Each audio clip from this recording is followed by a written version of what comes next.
morning, everybody. It is 10 a.m. on February 14th, 2023. Happy Valentine's Day, everybody. This is Linda Merkin. I hereby call to order the meeting of the Story County Board of Supervisors, and I would invite anyone who would like to join us in the Pledge of Allegiance.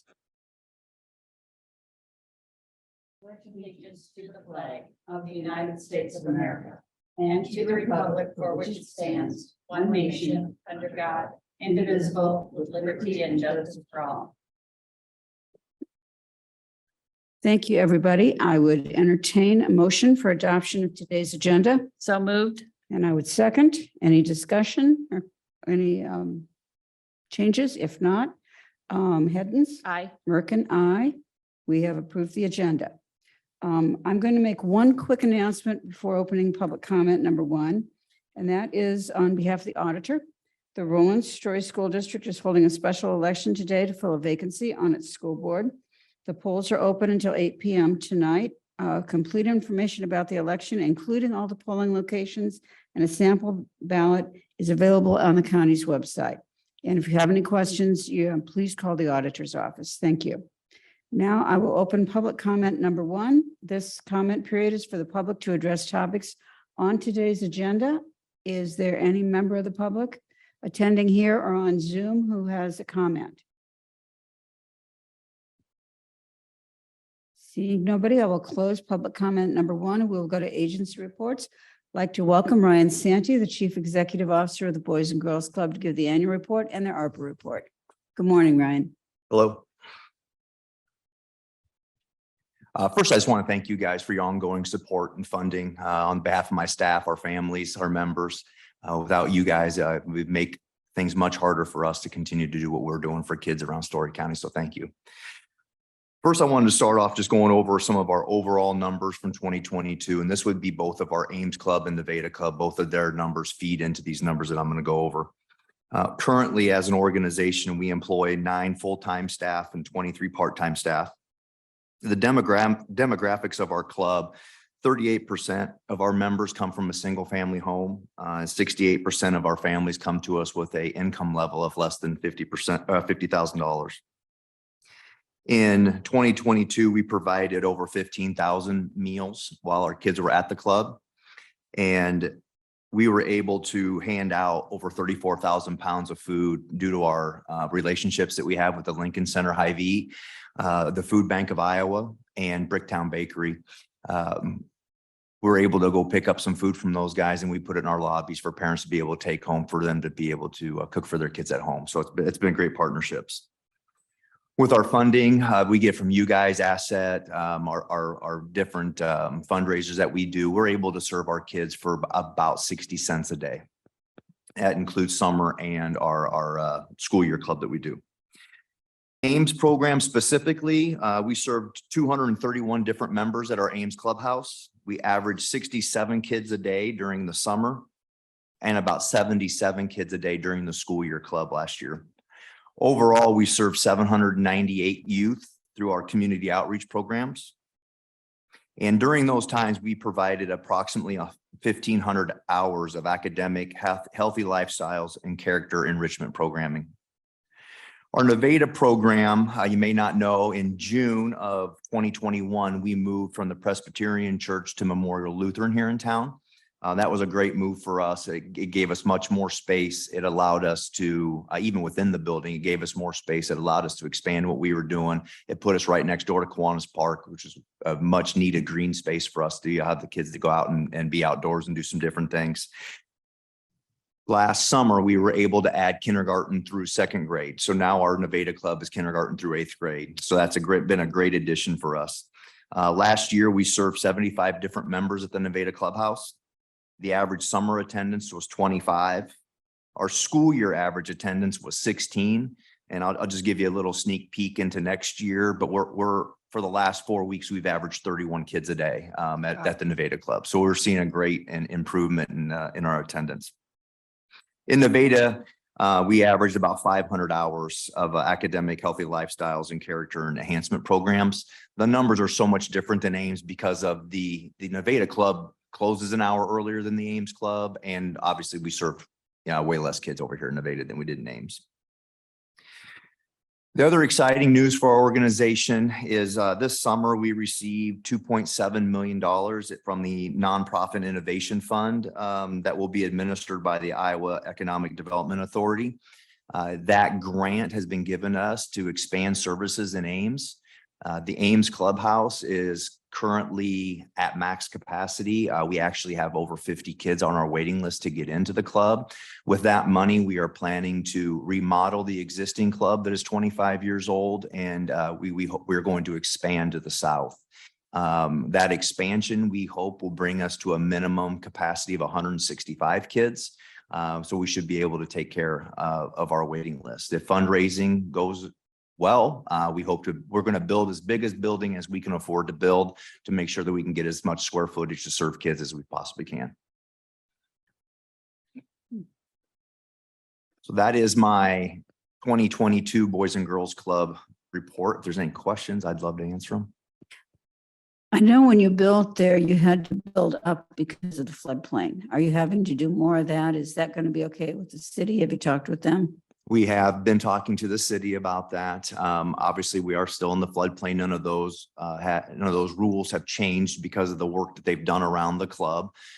We are in the process of figuring out what our flood walls and some of that mitigation will be. But we do think we're going to be able to do the expansion. We will have to build up a little bit, and we're definitely going to have to fortify the current building that is there to come into line with some of the newer rules that have came in since we built the building in '98. Great. Questions? I don't right now. Okay. We did tour several months ago, your clubhouse. And I have to admit, the first thing when you walk in, you see all the food that you have there. Yeah. That was just amazing. So there's a lot of generosity in the community there. And given what you're looking at in terms of your family incomes, we can really see why that's needed and that's appreciated. Thank you. Yeah. Thank you. And then you're also going to talk about the ARPA. Yes. So in July, we were awarded $275,000 to expand our programming, infrastructure, and services to address the academic, social, emotional, and foundational life skills needs of school-age kids from 6 to 18 years of age.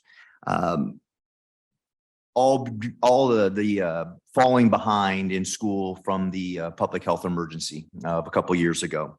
The progress that we have made thus far, obviously July, we are very early into this, but we used the money to hire an operations director position that will be overseeing the grant. We have secured IT support at both of our Ames and Nevada clubhouses.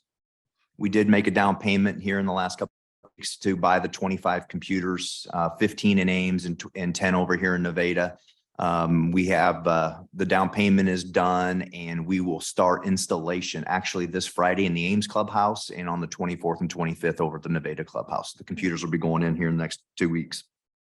And we are in the final stages of working with the Ames School District and Nevada School District on information sharing and being able to identify the best ways for us to track and measure our club kids, their attendance at club, attendance at school, and hopefully seeing that our club kids, because of coming to club, are faring a little bit better than kids that don't come to club. You know, we really work hard to make sure we're making learning fun when they're with us in the evenings after school, and hopefully we're going to see some better things. One of the things we're really excited about is as we roll into summer, being able to stop the summer slide for our kids, because we read almost every day of the week. We do math almost every day of the week. So in January, that will mark our first quarter where we have really revamped the programming that we do at the club to make it a little bit more targeted and redesigned to affect the areas of academic character and leadership development. So we've really revamped and got with the Boys and Girls Club of America to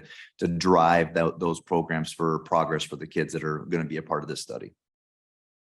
Great. I guess my question would be kind of go along with your expansion a little bit. So I know when we toured, it showed some of your educational rooms. Yep. So are you looking at expanding that more?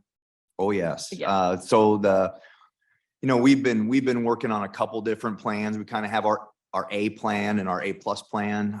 The A plan will give us about 7,000 square feet of more space. That will include a minimum of 3 classrooms. All the space is going to be multi-purpose, so we'll be able to use it for multiple things throughout the day. If we go with our A+ plan, it'll double that. We'll have 6 classrooms, much more multi-purpose space. But yes, it is, that is one of our needs, is we just don't have a ton of space, and that's what we need to do. And the plans will all be very fluid, so we can make changes, on a daily basis. We're not going to design a room and 6 months later decide, well, geez, no kids like to do that, so now we have to go backwards. And then are you foreseeing additional staffing that you're going to be needing? Yeah, absolutely. Every 15 kids we bring in, we'll add another staff member to the time. Yep. Yeah. And that'll be our part-time staff that will cover those entry-level shifts. Great, thank you. Yeah. I don't have any other questions. Our ARPA program manager is here, so I'm going to ask Leanne Harder if she has any questions or comments.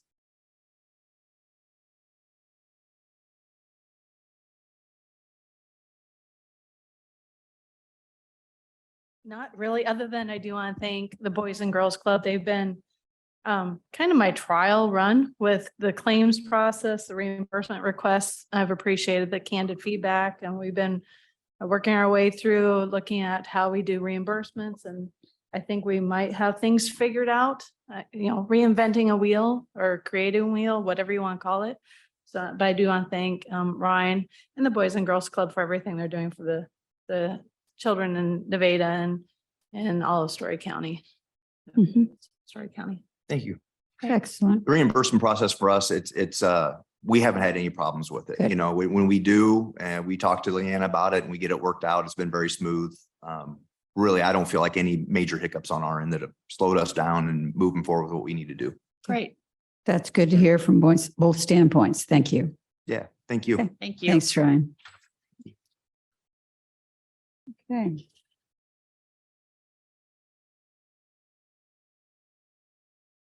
We will move on to consideration of minutes, and it's the minutes of the February 7th meeting. I move approval of minutes as presented. And I would second. Any discussion? If not, Hens, Aye. Merkin, aye. Minutes are approved. And next, consideration of personnel actions. I move approval of personnel actions as presented. Second, discussion. If not, Hens, Aye. Merkin, aye. Personnel actions are approved. And next is claims.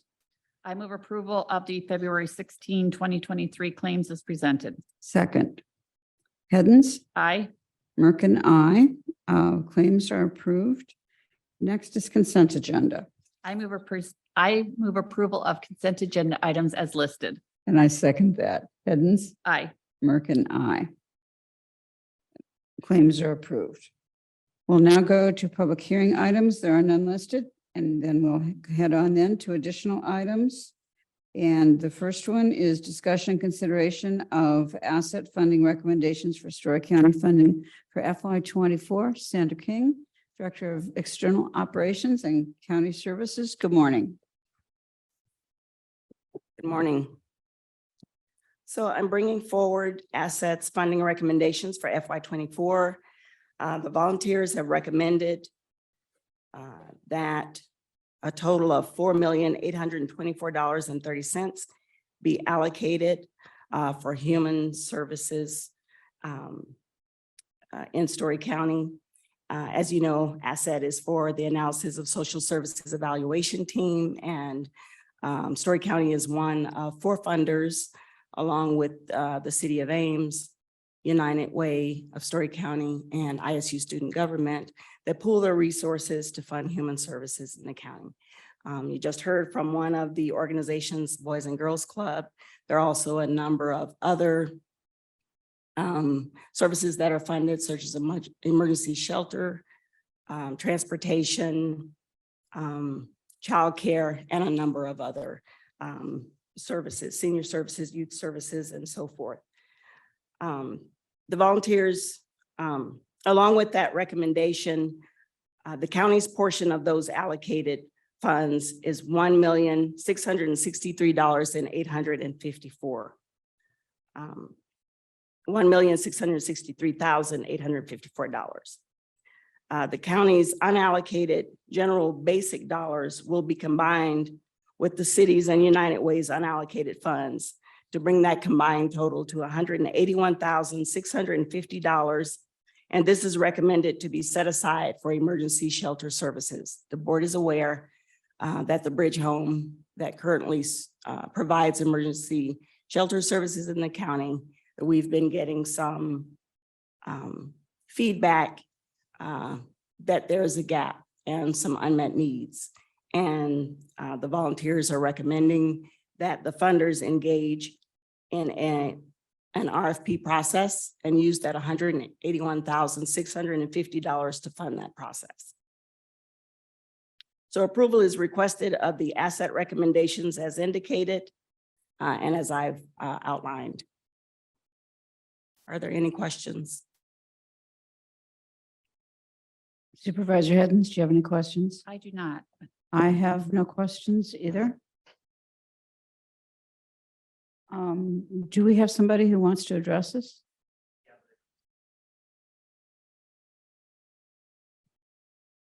It's not a public hearing, but we can give a couple minutes if somebody wants to address us. Okay, Jody Stumbo is on Zoom. Jody, can you limit? Can we do this in a couple minutes, do you think? Yes, we sure can, supervisors. My apologies for not being able to be there to hit this at the public opportunity, but I do want to briefly share I want to briefly share some information with you regarding emergency shelter services. For the past 2 years, we have seen a dramatic increase in the number of community members needing our services. Despite our lack of space in our 100-year-old home currently being used for shelter and a decrease in funding for shelter, we've continued to increase the numbers of people that we are serving through shelter.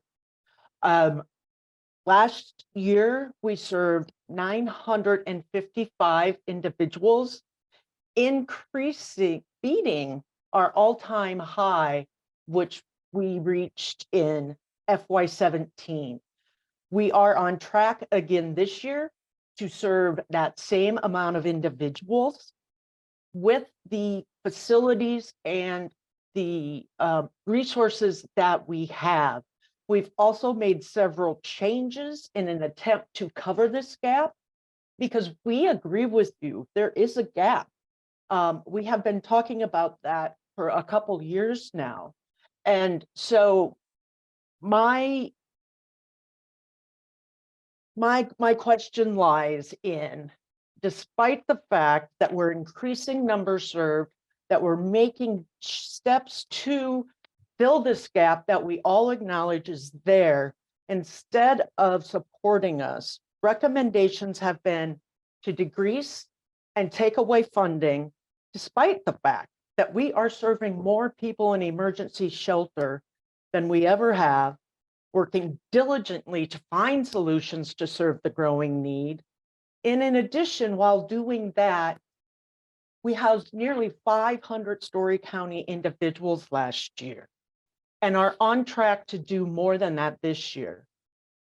So once again, I am pleading with you, please take the time to further review the asset recommendation for the Bridge Home. The $181,000 being held back would allow us to provide more motel space for families, as well as the additional 12 beds we have in our budget. Please pull out our recommendation and ask for more data and information before you make any decisions to approve or not approve the recommendations for the Bridge Home, an organization who has served this community diligently for more than 35 years and continues to do so and plans to do so for 35 more years. Thank you for your time. Thank you, Jody. Supervisor Hiddens, do you have any questions? I do have one question, actually. It's going to be for Sandra, though. My understanding is that there is a meeting on Thursday with the asset team to meet with the Bridge Home. Is that Yes. correct? Yes, that is correct. And then the potential proposed RFP would be open to any organization to That is apply. also Would that be correct. correct? Yes. Okay, thank you. Okay. I have no questions, but I also know that there was going to be a meeting later this week, and I would ask Jody that you address specifically some of your concerns again with the administrative staff there and have a discussion there, and they will come back with us to us if they see anything different. I would point out that asset volunteers have taken quite a bit of time on their recommendation. That's correct. And as you are aware, this discussion has sort of been going on for the past year. In fact, there is some information, and I believe it's April 2022 asset admin team minutes where we did have the bridge home at that meeting and a discussion on this very topic. Okay, thank you, Sandra. I have no further questions. Would entertain a motion. I move approval of the asset funding recommendations for Story County funding for fiscal year 24. I would second that motion. Any further discussion? If not, Hens, Aye. Merkin, aye. The asset recommendations, funding recommendations are approved. Is there anything else, Sandra? No, this, just as long as the RFP, engaging in the RFP and everything goes along with that. Okay, Yes. Yes. all right. Yes. Thank you. Okay, thank you for all your work on this. Thank you. And thank you for the funding. I can't tell you how much the asset agencies appreciate that. So thank you. Then next, we have discussion and consideration of the RFP for planning consulting services for implementation of the Housing Action Plan. Leanne Harder's back with us. Hi again. Good morning. So give us some history here. What are we doing now? Where have we been? You'll recall last September, I was in front of you requesting that a request for proposals be released for Housing Action Plan consulting services. We went through that process at that time, and the Des Moines Area MPO, Metropolitan Planning Organization, was ultimately selected as a potential consultant through and we went through the process of coming up with a provider agreement with them to provide such services. Through the past couple months, it's come, the Des Moines MPO has had a shift in, almost a paradigm shift in the types of projects they wish to provide services for communities outside of their jurisdiction, operational jurisdiction, which is generally the Des Moines metropolitan area. As such, the contract with the Des Moines MPO will not come to fruition. And we need to go back and re-release an RFP. And that's what this is today, to go back and send that RFP back out and go through the process all over again. I do anticipate receiving one, if not two proposals this time. One probably from the MIPA, Mid-Iowa Planning Alliance, which is affiliated with Des Moines Area MPO. So it's a little bit of a different approach. And I guess I'm not going to say for sure we'll get one from them, but I anticipate from them. I do want to note on page 6, I changed the estimated timeline. I used the same RFP that we sent out last fall, but in the paragraph under submittal process and details, when we talk about the question and answer, I failed to change the dates from September. So I will change those accordingly when I release out the RFP for the question and answer. The RFPs would go out tomorrow. They'd be out for a couple weeks. They'd be due February 28th. And then March 1st and 2nd, staff would review proposals and be back, hopefully in front of the board on March 7th with a consultant, a recommendation for a consultant.